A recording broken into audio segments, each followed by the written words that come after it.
لله شهيدا أشهد أن لا إله إلا الله وأشهد أن محمدا عبده ورسوله لا نبي بعده اللهم صل على محمد وعلى آله وصحبه ومن تبعهم بإحسان إلى يوم الدين. Amma ba'du, kita bersyukur kepada Allah Subhanahu wa Ta'ala atas segala nikmat yang diberikan oleh Allah kepada kita semua, terutama sampai pada petang hari ini kita masih diberikan kekuatan iman dan Islam. Kita masih diberikan kesehatan serta kesempatan sehingga kita masih bisa melaksanakan kewajiban kita untuk salat maghrib berjamaah, dan kita lanjutkan dengan mengkaji agama Allah Subhanahu wa Ta'ala. Mudah-mudahan kesempatan yang semacam ini senantiasa diberikan oleh Allah kepada kita semua sampai nanti kita menghadap kepada Allah yang tentunya dalam posisi husnul khatimah. Salawat salam tetap terlimpahkan kepada Rasulullah Muhammad SAW sebagai khatamin anbiya wal mursalin, penutup para nabi dan rasul, yang tidak ada nabi lagi sesudah Nabi Muhammad sallallahu alaihi wasallam. Baik, kita lanjut di hadis nomor 11. An Abi Muhammad Al-Hasan ibni Ali ibni Abi Talib sibati Rasulullah SAW wa rayhanatihi radhiyallahu anhuma. Qala hafidtu min Rasulillah sallallahu alaihi wasallam da' ma yaribuka ila ma la yaribuka. Tinggalkan apa-apa yang meragukan kamu, ila ma la yuribuka, kepada apa-apa yang tidak meragukanmu. Secara tekstual maknanya semacam itu. Jadi kita diperintahkan oleh Rasulullah Muhammad sallallahu alaihi wasallam. Kalau di sini di dalam Syarah Al-Fathil Hadis disebutkan bahwa da' ma tasyukku fihi minasyubhati. Jadi da' ma tasyukku fihi minasyubhati. Kita memang diperintahkan oleh Rasulullah Muhammad SAW untuk mengambil hal-hal yang yakin. Kita tinggalkan hal-hal yang meragukan. Islam kita ini dibangun atas dasar keyakinan, bukan dibangun atas dasar keraguan-raguan. Kita paham umpamanya kalau di dalam Al-Quran itu ada kalimat qul hadhihi sabili ad'u ila Allahi ala basiratin. Jadi agama kita ini memang dibangun atas dasar keyakinan. Kita tinggalkan sesuatu yang meragukan, yang tidak meyakinkan. Kita ambil sesuatu yang meyakinkan. Maka konteksnya kalau kita melihat di dalam surah Al-Hujurat ayat 15, berkali-kali saya ulang di sini, itu ada kata-kata innamal mu'minuna alladzina amanu billahi wa rasulihi tsumma lam yartabu. Ada kalimat tsumma lam yartabu wa jahadu bi amwalihim wa anfusihim fi sabilillah ulaika humus shadiqun. Sesungguhnya orang-orang yang beriman itu adalah orang-orang yang percaya kepada Allah dan Rasulnya. Kemudian mereka itu tidak ragu-ragu. Basiratin itu atas dasar keilmuan yang yakin. Maka hadis ini itu kalau kita lihat umpamanya di Syarah Arba'in An-Nawawi punyanya Syekh Mustafa Al-Bukhari. Jadi inna tarkas syubhati fil ibadati wal muamalati wal munakahati wasairi abwa bil ahkami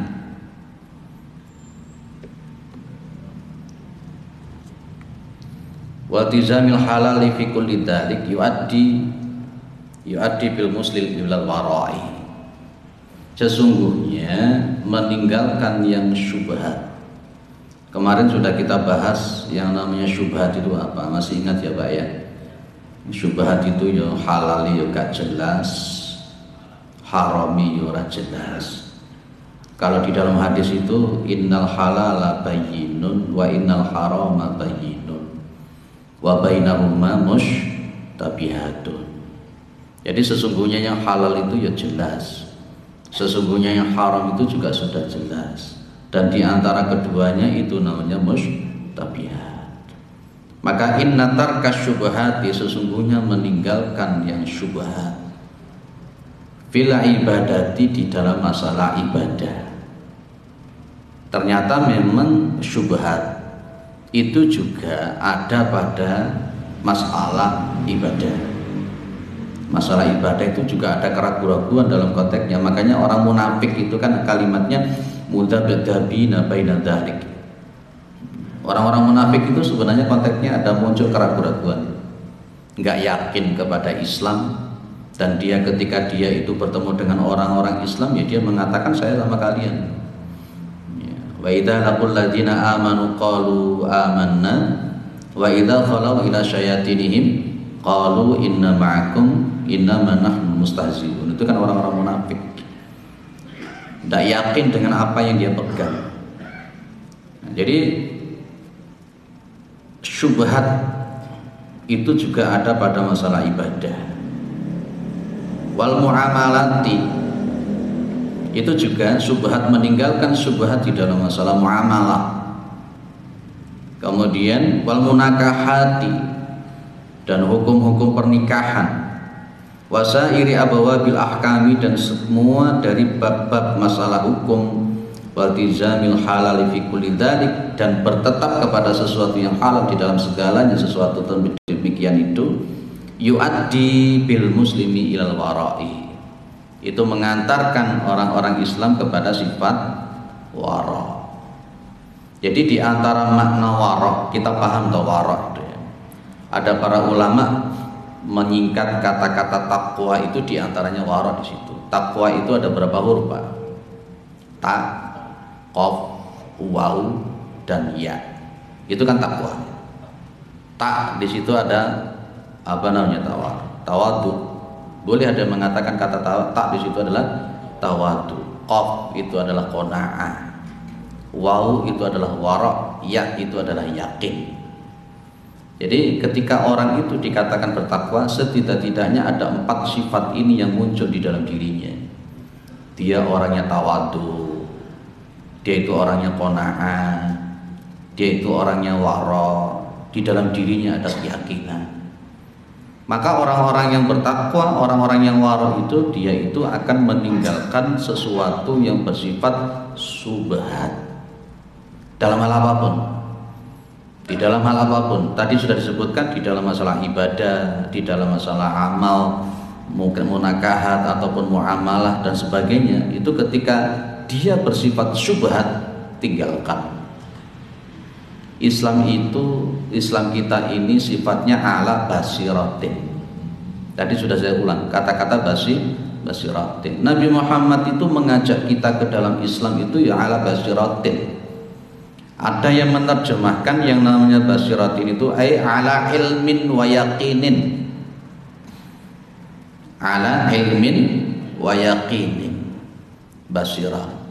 Jadi Rasulullah Muhammad SAW mengajak ke dalam Islam, ke dalam syariat Islam itu ya ala ilmin, atas dasar ilmu, wa yaqinin, dan juga dasar keyakinan. Bagaimana seseorang itu dia berilmu tapi tanpa yakin? Kan ya lucu juga. Bagaimana seseorang itu berislam tapi dia tidak berilmu, apalagi juga tidak yakin dengan Islam yang dia lakukan. Maka di sini tinggalkan sesuatu yang meragukan, ambil sesuatu yang meyakinkan. Bapak Ibu yang dimuliakan oleh Allah, maka di sini orang itu mengambil sesuatu yang yakin itu harus gandengannya ilmu. Gak boleh hanya sekedar yakin, terus pokoknya aku yakin. Umpamanya, loh sampean kok melakukan itu? Karena konteksnya kadangkala masih ada orang-orang yang mengamalkan sesuatu karena warisan atau adat istiadat. Karena warisan atau adat istiadat dia lakukan di dalam kehidupannya dia. Dia ditanya, loh sampean kok bisa melakukan itu? Dia hanya mengatakan, loh saya yakin yang dilakukan oleh bapak-bapak kami, saya yakin yang diwariskan oleh nenek moyang kami itu benar. Nah ini cuma hanya sekedar keyakinan, tidak boleh. Maka basiratin, Islam kita itu ya ilmu sekaligus yakin. Yakin itu harus dibangun atas dasar keilmuan. Para jamaah yang dimuliakan oleh Allah Subhanahu wa ta'ala, maka ada istilah awwaluddin al-ilmu. Awal daripada agama itu ya ilmu dulu. Makanya Imam Al-Bukhari menyebutkan al-ilmu qablal amal. Ilmu itu dilakukan sebelum amal. Jenengan sholat umpamanya paling gampang saja tiap hari jenengan sholat, jenengan takbiratul ihram. Pas ketika takbiratul ihram itu jenengan itu meletakkan sejajar telinga bawahnya, sejajar telinga. Jenengan yakin betul kalau jenengan itu sholat mensejajarkan tangan sejajar telinga itu sebagai sesuatu yang benar. Tapi jenengan tidak mengerti alasannya, tidak mengerti dalilnya kenapa harus sejajar telinga. Ini hanya dibangun atas dasar keyakinan. Mohon maaf. Orang-orang yang taklid buta itu kadang-kadang juga yakin. Jadi beragama dulu pernah saya sampaikan, beragama itu ada taklid. Kemudian yang kedua ittiba. Yang ketiga apa? Talfik. Kalau yang namanya taklid itu sepokoknya melu, bu bener, bunda, bu salah, bu bener, sepokoknya melu. Taklid. Yang kedua namanya itiba. Kalau yang namanya itiba itu berarti kita mengikuti seseorang umpamanya, ya, kita kemudian mengetahui alasannya. Kemudian kalau yang namanya taklid, kalau namanya talfik ini lebih tinggi lagi. Kemudian dari sekian orang umpamanya beberapa madhab, mulai madhab Hanafi sampai madhab Imam Ahmad, dikumpulkan pendapat-pendapatnya, kemudian ditarjih, dipilah mana yang lebih mendekati kepada Rasulullah Muhammad SAW, maka kemudian itu yang diambil. Ini namanya talfik. Kita ini seringkali masih pada tataran taklid. Dan kadang-kala orang taklid ini ketika dia memang betul yakin tenanan, sopo jari kiaiku, sopo jari ustadku. Kadang-kala semacam itu saking yakinnya. Tidak boleh sebenarnya konteks semacam ini. Kecuali kalau memang kita itu dakwah di Papua pedalaman sana, memang dia tidak punya kapasitas itu.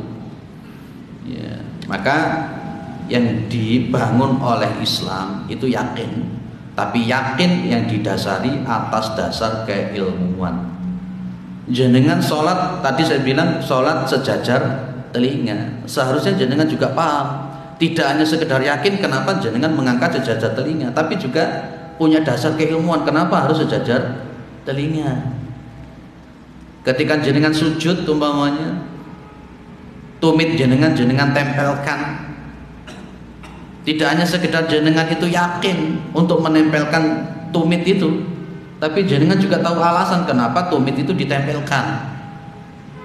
Nah itulah yang disebut dengan ala basiratin.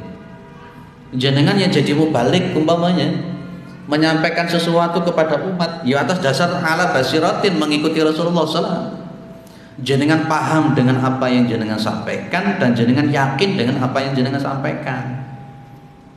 Itu. Jadi dakma yaribuka ilama la yaribuka. Tinggalkan apa yang meragukan dan ambil kepada sesuatu yang meyakinkan. Tentu dalam posisinya tanda bahwa harus sesuai dengan ilmunya. Para jamaah yang dimuliakan oleh Allah, tadi juga sudah saya bilang bahwa meninggalkan syubhat, meninggalkan sesuatu yang meragukan, baik di dalam masalah ibadah, baik di dalam masalah muamalah, baik di dalam masalah munakahat, atau semua bab-bab hukum di dalam Islam itu mengantarkan seseorang itu kepada sifat warok, dan sifat warok itu adalah ciri daripada orang yang bertakwa. Maka kalau seseorang itu belum bisa meninggalkan sesuatu yang syubhat, maka dia itu belum sempurna ketakwaannya. Sekarang ini memang banyak sekali ya syubhat-syubhat itu. Dan ini memang kadangkala disengaja oleh musuh-musuh Allah Subhanahu wa taala. Ada dua fitnah yang paling banyak menggelincirkan umat ini. Ada dua fitnah, jenengan nanti buka di Syarah Riyadhus Shalihin itu. Ada namanya fitnah syahwat dan ada namanya fitnah syubhat. Itu dua fitnah, dua macam fitnah yang paling banyak menyimpangkan orang-orang Islam. Kalau fitnah syahwat itu ya sesuatu fitnah ujian-ujian yang bersifat syahwat, keinginan. Ada isme baru, ada makanan. Kalau disingkat dulu 3S 4F itu. Dan fitnah syubhat itu seringkali diterjemahkan oleh para ulama, dan ini yang disebut dengan taklid. Jadi musuh-musuh Allah di dalam rangka untuk menghancurkan Islam kita itu pakai talqib dan pakai taklid. Beda, Pak. Ada istilah talqib dan ada istilah taklid. Kalau yang namanya talqib itu musuh-musuh Allah sejak zaman dulu, terutama pada zaman Nabi Muhammad SAW, di dalam rangka untuk membuat orang Islam itu ragu dengan agamanya, itu diberikan namanya talqib. Nabi Nuh itu pengikut-pengikutnya oleh orang-orang yang memusuhi Nabi Nuh, yang ingin menghancurkan agama Islam pada zaman itu, pengikut-pengikutnya Nabi Nuh disebut dengan badiyar ra'i, orang-orang yang idiot. Ini talqib namanya, talqib. Pada zaman Nabi Muhammad SAW, orang yang mengikuti Rasulullah Muhammad SAW itu disebut majnun, orang-orang yang gila. Nabi Muhammad sendiri ditalqib dengan istilah mashur atau as-sahir, orang yang tukang sihir atau yang tersihir. Dan sampai nanti yaumul qiyamah, orang-orang yang berpegang teguh kepada syariat ini akan ditalqib, diberikan gelar-gelar yang buruk. Sekarang pegang sunnah dianggap radikal, pegang sunnah yang benar dianggap wahabi dan seterusnya. Itu namanya talqib, namanya talqib. Dan ada juga yang kedua namanya taklib. Taklib ini bagian daripada fitnah syubhat. Taklib itu apa Pak? Taklib itu kan qalaba yuqallibu taqliban, membolak-balik. Taklib itu artinya pada posisinya sesuatu yang benar, kemudian itu diotak-atik gitu ya. Sehingga sesuatu yang benar tadi itu kemudian dianggap tidak benar. Itu taklid, dan ini bagian daripada fitnah syubhat. Sesuatu yang tidak benar diotak-atik yang sebenarnya memang haram, ya, bertentangan dengan syariat, diotak-atik sedemikian rupa sehingga kemudian sesuatu yang tidak benar itu akan menjadi sesuatu yang dianggap biasa dan kemudian dianggap menjadi benar. Ya, maka penting kita itu memahami hadis ini berdasarkan keilmuan. Kalau memang hijab itu hukumnya fardu ain, ya fardu ain wis titik. Gitu ya. Dakwah itu sifatnya syubhat ataukah dakwah ini sifatnya tegas sebenarnya? Dakwah kita ini sebenarnya sifatnya tegas, enggak abang. Apa kok abang? Ya Dakwah kita itu ya wis ayo A B ya B sesuai dengan Al-Qur'an dan Sunnah ya seperti itu. Beda nanti kata-kata konteks-konteks istilah fikih ada darurat dan sebagainya itu beda lagi. Sampaikan kemudian yang ayo A berdasarkan Al-Qur'an dan Sunnah Rasulullah SAW. Jangan sesuatu kemudian yang meragukan itu kita ambil. Iki ayo wis, iki halal ya wis, iki haram ya wis. Syubhat tinggalkan. Itulah dakwah sebenarnya. Itu yang kita sebut dengan ala basiratin. Gitu dah Pak. Beda dalam konteks furu'iyah. Kalau untuk furu'iyah beda. Taraweh antara 11 sama 23, 39, 46 itu furu'iyah. Ya, tapi kalau berkenan masalah akidah ya itu harus hati-hati. Baik ya. Jadi warok seseorang yang belum bisa meninggalkan syubhat dengan baik, maka dia itu belum masuk kategori orang yang bertakwa secara sempurna. Ayo kita bangun agama kita ini berdasarkan apa tadi? Keyakinan. Didasari juga keyakinan itu atas dasar ilmu. Kalau bisa kita sudah mulai naik level, tidak hanya sekedar taklid, tapi sudah mulai naik level kepada ittiba. Seharusnya begitu. Ya, kan di sini kan sudah ada kajian fikih, sholat itu sejajar pundak atau sejajar telinga. Kalau sedekap itu di dada, kan begitu. Pakai Allah mabaidnya atau pakai wajah tuh kan sudah diajarkan semua. Kita mengikuti itu berdasarkan keilmuan yang kita dapat. Yakin, oh ini dasarnya ini dasarnya ini dasarnya ini. Lekano dasari tinggal, ya wis tinggal. Itu saja kalau kita. Agama kita ini sebenarnya gampang. Yuridullahu bikumul yusra wa la yuridu bikumul usra. Allah itu menghendaki yang mudah, bukan menghendaki yang susah-susah. Sebenarnya yang bikin susah itu ya orangnya itu yang bikin ruwet orangnya. Apalagi zaman kita sekarang ada banyak sekali syubhat yang sebenarnya tidak benar, akhirnya lama-lama dianggap benar. Baik, makanya dulu bolak-balik saya bilang di kajian-kajian sebelumnya akan muncul era Ruwaibidah. Era Ruwaibidah itu bagaimana nanti akan bermunculan orang-orang yang memang sebenarnya tidak punya kompetensi di dalam masalah agama, tapi kemudian betul-betul dia ini diuang nih sama orang, dijadikan kiai, dijadikan ustadz, akhirnya kemudian dia mampu berfatwa masalah agama, yang kemudian akhirnya malah justru karena dia tidak punya kompetensi itu malah justru menyesatkan.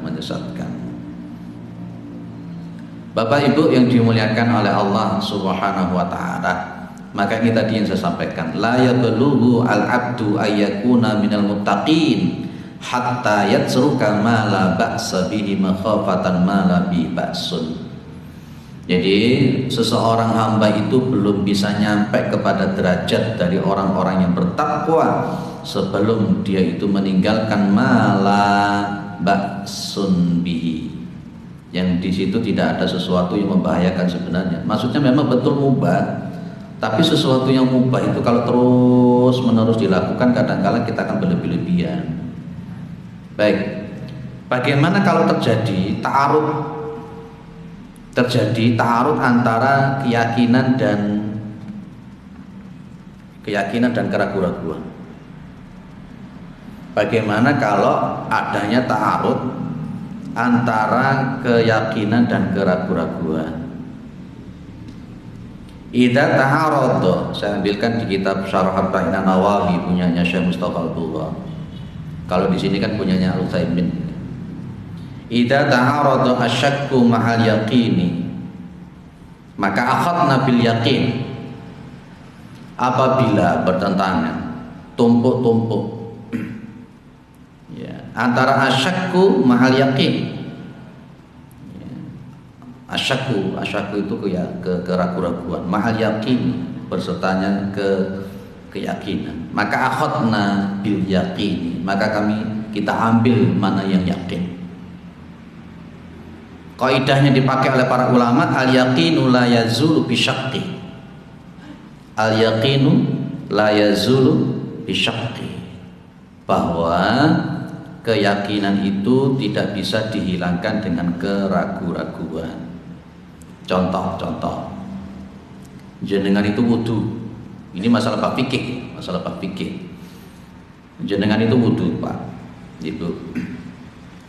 Kemudian jenengan itu pada awalnya memang sudah yakin kalau jenengan itu sudah bersih daripada hadas. Lah kok kemudian tsumma syakka hal, ya, dan kemudian dia itu ragu-ragu. Hal intaqadha wudu'uhu. Kemudian dia itu ragu-ragu apakah dia batal wudunya atau tidak. Jadi begini loh, jenengan ngambil wudu, sudah wudu. Kemudian jenengan itu ragu-ragu. Aku ini batal atau durung toh jajane. Saya ini sudah batal atau belum? Maka kalau memang tidak ada dua hal, maka kita ambil yang yakin bahwa itu tidak batal. Ini yang disabdakan oleh Rasulullah Muhammad SAW. Idza wajada ahadukum fi batnihi syai'an fa ushkila alaihi, akhraja amlan fala yakhrujanna minal masjidi hatta yasma'a sautan au yajida rihan. Ini sabdanya Rasul. Jadi ada dua hal tadi, ada sautan, ada rihan. Jadi kalau orang itu habis wudu, kemudian dia ragu-ragu, aku ini batal ora, aku batal apa enggak, maka al aslu baqa'u makana ala makananya yang diambil. Al aslu baqa'u makana ala makana, itu kaidah fikih. Maka dia diambil pada hukum asalnya bahwa dia itu suci. Dalam konteksnya kalau dia itu tidak menemukan sautan, suara, makanya Nabi bilang hatta yasma'a sautan, sampai dia itu mendengar suara. Suara itu nanti kentut itu ada dua, ada fusa, ada durat. Ada fusa, ada durat. Kalau fusa itu kentut yang tidak berbunyi, tapi biasanya ambune ora enak. Ada yang namanya durat. Durat itu kentut yang berbunyi, tapi biasanya mampu bonda. Nah, itu. Atau ya yajidarihan. Ini namanya yajidarihan ini, atau dia itu menemukan kayak semacam angin yang keluar. Kalau memang jenengan itu tidak merasakan angin yang keluar dari dubur tadi itu, atau jenengan juga tidak mendengar suara yang namanya apa tadi, durat tadi itu, maka jenengan itu dihukumi suci. Jenengan dihukumi suci. Pokoknya jenengan sekarang seperti ini, ya kan, ngikuti pengajian seperti ini, masuk adzan isya, jenengan bilang, aku iki wis batal kok durung ya. Lah jenengan di situ tinggal dua hal tadi itu. Lah jenengan tadi itu merasakan angin yang keluar dari dubur atau enggak? Jenengan mendengar suara atau tidak? Kalau enggak, dihukumi suci. Tapi kalau jenengan memang wis aku tak wudu ya wis silakan, dibangun atas dasar keyakinan. Jangan sampai jenengan nanti pas ketika sholat itu jenengan ragu-ragu. Jangan sudah. Makanya dak mayari bukan ila mala yaribuka, tinggalkan sesuatu yang meragukan kepada sesuatu yang tidak meragukan. Kalau memang jenengan aku ki batal wis, secara keilmuan, secara keyakinan jenengan mengatakan batal, ya wis wudu, gitu aja wudu.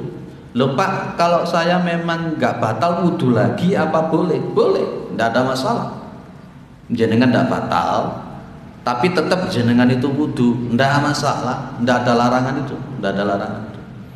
Dan pas ketika jenengan pengen tidak berwudu, jenengan tadi sudah ragu-ragu, ya dua hal itu yang diambil, hatta yasma'a sautan au yajida rihan, dia itu mendengar suara kan, ataukah dia itu merasakan ada angin yang keluar.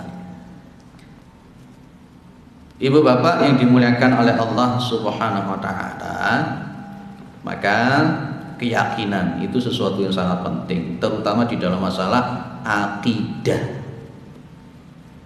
Dalam masalah akidah terutama, ambil yang yakin. Ambil sesuatu yang yakin. Yakinnya berdasarkan keilmuan. Baik.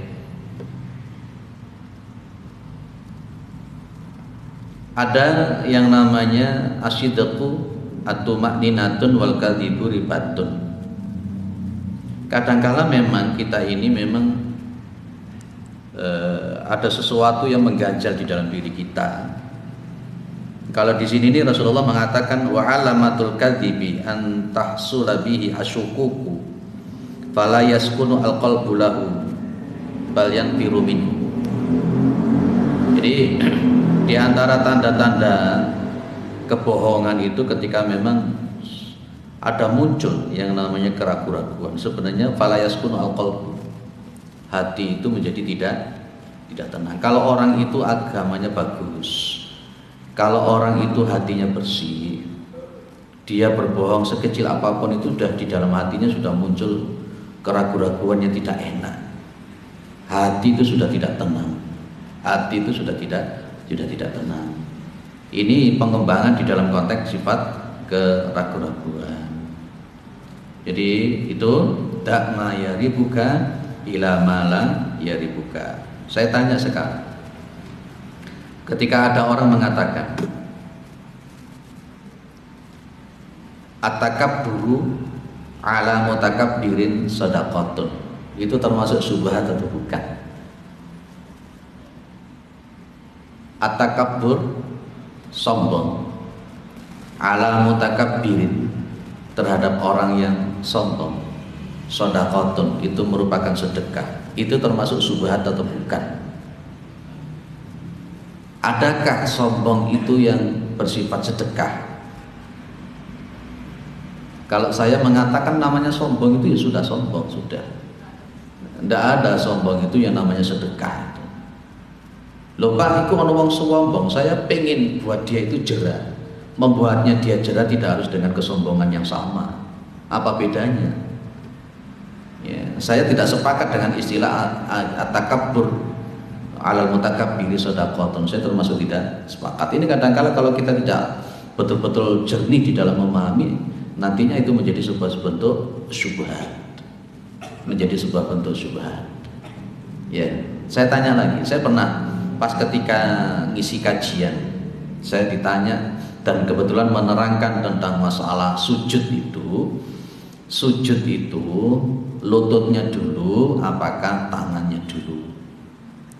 Saya sampaikan ini loh, kalau Nasiruddin Albani lebih cenderung kepada tangannya dulu. Kalau Ibnu Al-Qayyim Al-Jauziyah lebih cenderung kepada lututnya dulu. Ini pendapat para ulama seperti ini, pendapat para ulama seperti ini. Pendapat Ibnu Taimiyah mengatakan lutut dulu atau tangan dulu itu boleh. Itu boleh. Yang terpokok menurut saya tidak kepalanya dulu.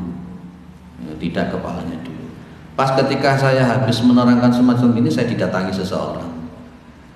Saya dianggap menyebarkan syubhat. Saya ditanya, "Loh Ustaz, itu kan syubhat." Saya bilang bukan. Yang syubhat itu yang mana? Ini dalil pemahamannya seperti ini, ini dalilnya memahami seperti ini. Kemudian para ulama menyimpulkan semacam ini. Dan itu kemudian ada konteks dalil yang menyebutkan kalau Rasulullah itu ketika beliau semakin tua, semakin gemuk, maka beliau lebih cenderung tangannya dulu. Karena memang kalau kita itu melihat ada orang yang sudah cenderung gemuk, kemudian dia disuruh untuk sujudnya pakai lututnya dulu, iso guling ndak karu-karuan. Apalagi yang perutnya sudah gede, dipaksa untuk lututnya dulu tidak bisa, gitu ya. Itu jadi memang itulah yang kemudian pemahaman secara kontekstual. Bedakan pemahaman secara kontekstual dengan pemahaman dalam semacam ini sesuai dengan maudhu'nya. Dengan syubhat itu sesuatu yang berbeda ya, makanya tadi Ibnu Taimiyah, kita kan paham Ibnu Taimiyah kan orang yang kewencengnya luar biasa. Beliau hanya mengatakan lututnya dulu boleh, kemudian tangannya itu juga boleh sesuai dengan kondisi seseorang itu. Yang penting nyaman di situ dia pakainya itu. Apalagi wanita hamil itu. Kalau mau sujud kan juga biasanya lebih dominan tangannya dulu. Kalau kita mau pakai pendapatnya Ibnu Qayyim Al-Jauziyah, lututnya dulu. Ya orang-orang hamil ya susah juga. Nah disinilah ini namanya bukan subhat tapi pada konteksnya furu'iyah, berdasarkan pada konteks pemahaman dalil-dalil. Itu loh Pak. Nah, ada yang didiskusikan. Kurang berapa menit lagi? Nggih, monggo.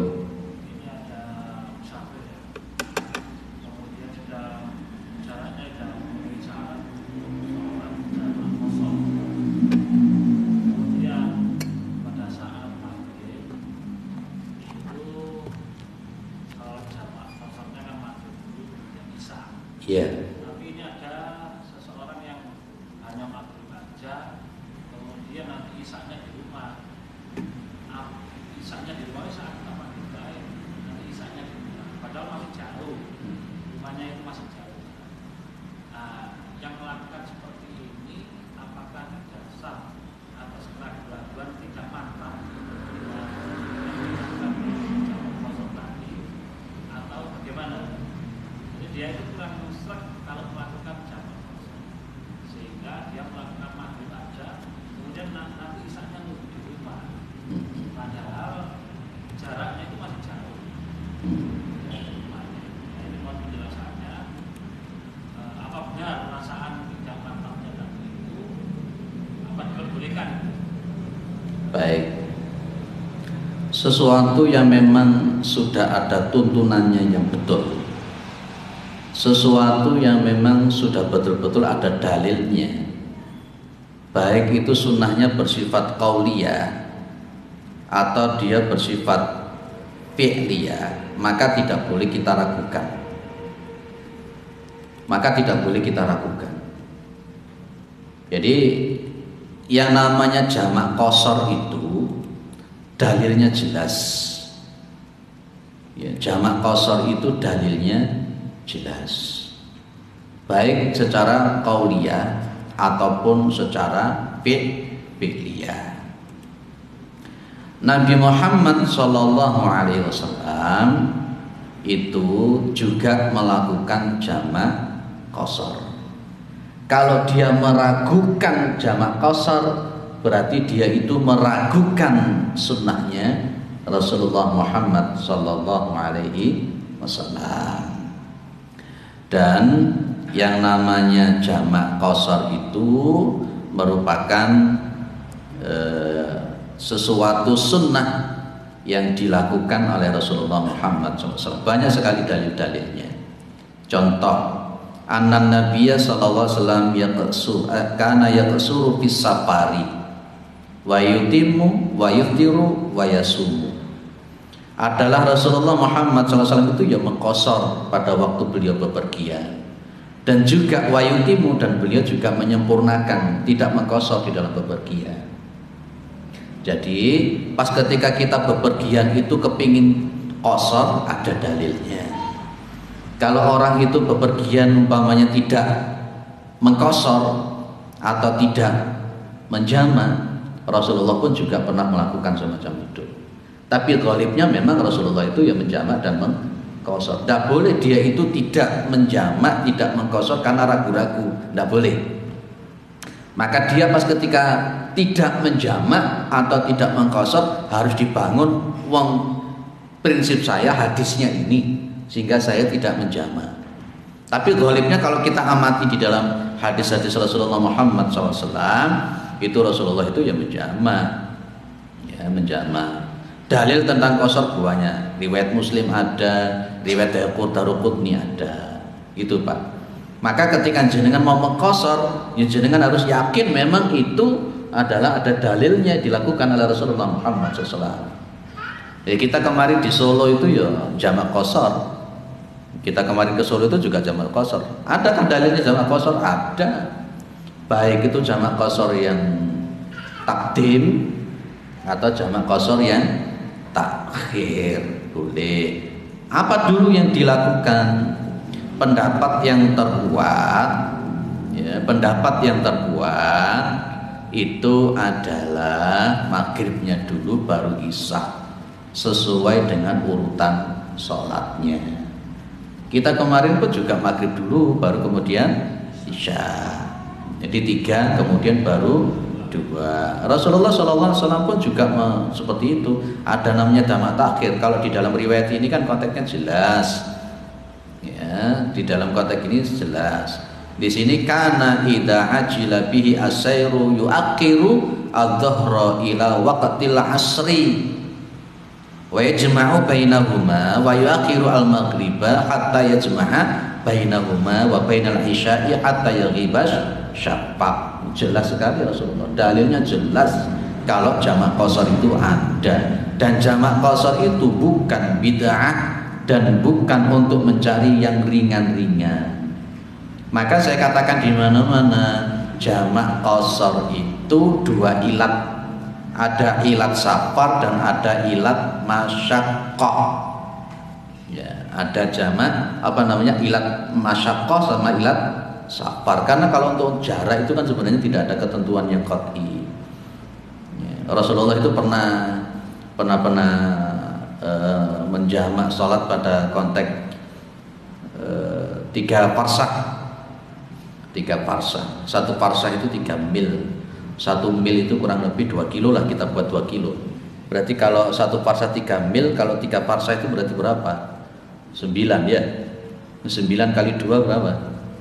18 kilo. Loh, 18 kilo Rasulullah kalau sudah bisa menjamak, itu ilatnya ilat masyaqqahnya yang terpakai. Jadi jamak qashar itu bukan hanya sekedar ilat safarnya, nanti jadi hawa nafsu yang bermain. Maka 2 hal. Jadi ilat safar sama ilat masyaqqah. Jadi gitu jawaban saya, panjang kali lebar. Jangan ragu-ragu dengan sunnahnya Nabi. Jangan ragu-ragu dengan apa yang dilakukan oleh Nabi. Kalau dia sudah mulai meragukan sunnahnya Nabi, wah iki. Misalnya tidak ragu ya. Kalau ada yang seperti itu. Terus isa aku tak ono omahe. Misalnya tidak ragu, tapi diperbolehkan kan? Boleh. Pertanyaannya mana yang utama? Baik.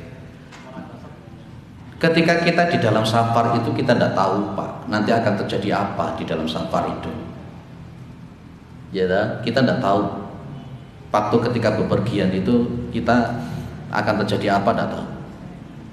Ya, jadi wa ma tadri nafsum madza taksibu qada wa la tadri nafsum bi ayyi ardin tamut. Surat apa itu? Luqman. Mana yang lebih afdal? Kalau kita amati dari hadis-hadis Rasulullah Muhammad SAW, ghalibnya Rasulullah Muhammad SAW itu jamak qashar. Kita nunggu kok aku tak mulih kok salat isya ning omah. Kita tidak terjadi, kita tidak tahu. Kita tidak tahu terjadi apa pada waktu safar itu. Ya, kok dong-dongi ngenteni nang omah kok ning safar terjadi sesuatu. Ya tidak mengharapkan begitu enggak. Karena memang konteksnya ghalibnya Rasulullah Muhammad SAW di dalam safar itu melakukan. Saya kira cukup ya Pak. Insyaallah. Ada yang lain? Tidak ada? Baik. Mudah-mudahan bermanfaat. Mudah-mudahan kita mampu untuk meninggalkan sesuatu yang memang meragukan, terutama di dalam masalah akidah. Jadi tinggalkan sesuatu yang meragukan, ambil sesuatu yang meyakinkan, yang tentunya berdasarkan keilmuan. Mudah-mudahan bermanfaat. Mudah-mudahan kita adalah orang-orang yang husnul khatimah. Subhanakallahumma wa bihamdika asyhadu an la ilaha illa anta astaghfiruka wa atubu ilaik. Assalamualaikum warahmatullahi wabarakatuh.